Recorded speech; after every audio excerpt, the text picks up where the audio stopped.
आज इस माह का 5वां शनिवार है। मुख्यमंत्री विद्यालय सुरक्षा कार्यक्रम के अंतर्गत हम लोग सुरक्षित शनिवार में आज स्वच्छता के बारे में चर्चा करेंगे।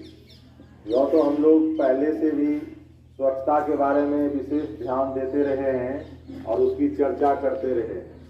तो स्वच्छता में जो हम लोग ध्यान रखते हैं, आप देखते हैं, एक तो व्यक्तिगत स्वच्छता है।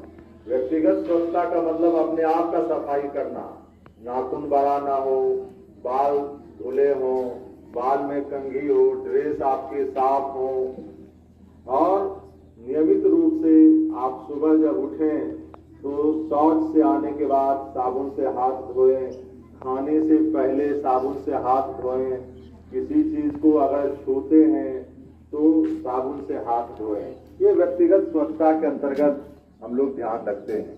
सामूहिक स्वच्छता में आप देखते हैं कि हम लोग प्रतिदिन चेतना सत्र में विद्यालय परिसर हो, वर्ग कक्ष हो, किचन हो, ऑफिस हो, आसपास पड़ोस हो, उसकी सफाई करते हैं और उस कचरे को हम लोग सुरक्षित तरीके से निपटाते हैं। हाँ, तो ये सामूहिक स्वच्छता के अंतर्गत आता है। इसलिए आप लोग ये दो चीज आप अंतर इसको समझेंगे। तो व्यक्तिगत स्वच्छता में हम लोग प्रतिदिन आप देखते हैं कि हम लोग चेक करते हैं कि कौन लोग नहा के नहीं आए हैं, नहा के आए हैं, किनके नाखून बड़े हैं, किनके बाल बड़े हैं, किनके ड्रेस साफ नहीं है ना, या कौन साफ सुथरा नहीं है, इस पर हम लोग चेक करते हैं। आप जानते हैं कि स्वस्थ तन में ही स्वस्थ मन का विकास होता है। स्वच्छ रहना जरूरी है। आप स्वच्छ रहेंगे तभी आप बीमारी से मुक्त रहेंगे। इसलिए सभी लोग आदत बनाएं, आदत में अपनाएं और अपने घर में भी अपने माँ को, बहन को, भाई को, समाज के लोगों को स्वच्छता के प्रति जागरूक करें। यत्र तत्र कचरा नहीं फैलाएं, कचरे को सुरक्षित तरीके से निपटाएं, यत्र तत्र मल मूत्र त्याग नहीं करें। सुरक्षित तरीका क्या है? शौचालय का प्रयोग करें।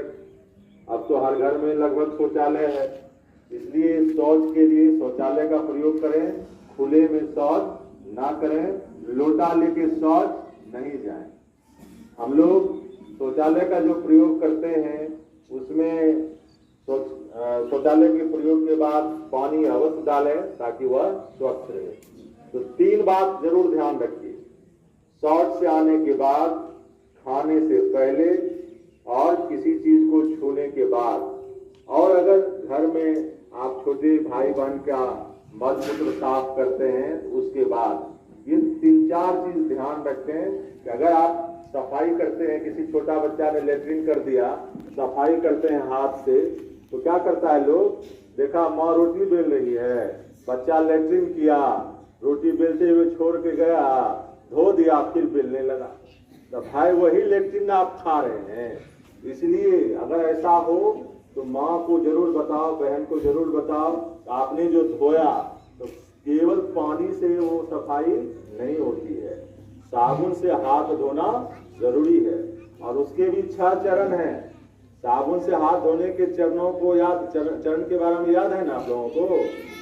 क्या है सूत्र? सुमन के, है ना? कोई बताएंगे क्या? चलिए आइए, स्टॉप कीजिए। लोग ऐसे करेंगे 10 से 20 सेकेंड तक। यू से उल्टा, दोनों हाथ में ऐसे करेंगे। एम से मुट्ठी को करेंगे, दोनों हाथ के मुट्ठी को करेंगे, है ना? ए से अंगूठा, दोनों हाथ के अंगूठा को करेंगे। एन से नाखून, दोनों हाथ का नाखून को तलहटी पर रगड़ेंगे। और के से कलाई। यही सूत्र है और ये पूरे प्रक्रिया कम से कम 30 सेकेंड तक आप करेंगे और तब हाथ को धोएंगे, तब आपका हाथ साफ होगा। ऐसे अगर आपको देखना है तो आप देखेंगे कि साफ पानी में हाथ हो और साबुन से हाथ हो तो देखोगे कि जो साबुन से हाथ धुलाई होता है वो गंदला जल हो जाता है। तो चलिए आइए सुनते हैं इनसे सुमन के क्या है, सब करेंगे। सुमन के एस पे सुनता, सब लोग करें, हम लोग भी करें। मुंह से उल्टा,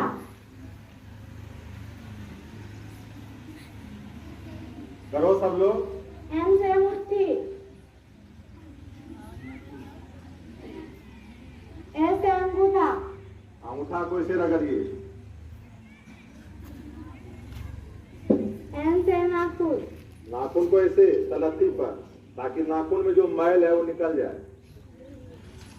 और कैसे चलाएं? फिर साफ पानी में हाथ धोकर, फिर साफ पानी में हाथ धोकर के तितली उड़ाना है। कैसे सुखाएंगे? उधर, हाँ, इस तरह से हवा में ही हाथ को सुखाना है।